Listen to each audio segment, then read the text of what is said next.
US এর খেলা দেখা পুরো মুগ্ধ হয়ে গেলাম, ইউএস এর ফ্যান্স হয়ে গেলাম। মানে ইউএসএ কানাডার সাথে যে খেলাটা দেখাইলো ভাই, এইটা কি ছিল? 193 রান তারা 3 উইকেট হারায় নিয়ে ফেললো, তা আবার 17 ওভারে।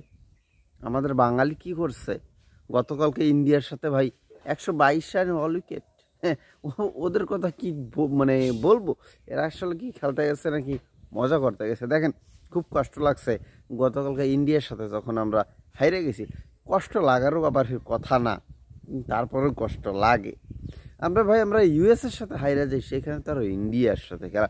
যাই হোক, বাংলাদেশের কথা আমি কইতে চাইতেছি না, কারণ বাংলাদেশ একদম ভুয়া দলে পরিণত হয়ে গেছে।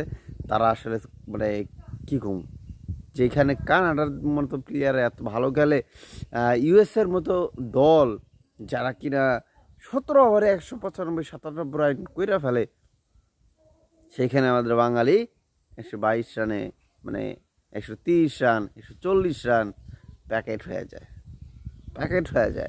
আগামী বিশ্বকাপ এই বিশ্বকাপে আমাদের কি হইতে পারে, কতটা ভয়ঙ্কর পরিস্থিতি আমাদের জন্য অপেক্ষা করতেছে, এবং সেইটা আমাদের দেখতে হইবে। মানে কিচ্ছু করার নাই, আমরা মুখ বুজ্জা খালি সহ্য করব। কষ্ট কষ্ট কষ্ট, এই কষ্ট কোথায় রাখবো ভাই? ভাবছিলাম খেলা দেখুম, মানে 2024 সালের বিশ্বকাপ, রিয়াদের এটা লাস্ট বিশ্বকাপ, খুব আনন্দ সহিত এবং ভালো একটা পর্যায়ে আমরা দেখুন সাকিব সাহেবের বিশ্বকাপ। কিন্তু সেইখানে এই বিশ্বকাপ আমাদের এমন একটা বিশ্বকাপ হইতে যেতেছে, খালি লজ্জা। এবং আমরা হয়তো বা মুখটা দেখাতে পারবো না, মুখটা আমাদের সবসময় এভাবে ঢাইকা রাখতে হইব।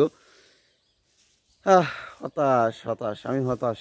যাই হোক, আর বেশি কিছু কথা কইতে চাই না, কারণ একটু আগেই ইউএসএর খেলাটা দেখলাম, খুবই ভালো লাগছে, দুর্দান্ত খেলতেছে। আমারও মনে হইতেছে এবার বড় বড় টিমের জন্য মানে ভয়ভীতির কারণ হয়ে দাঁড়াবে এই US. Best of luck US ভাই।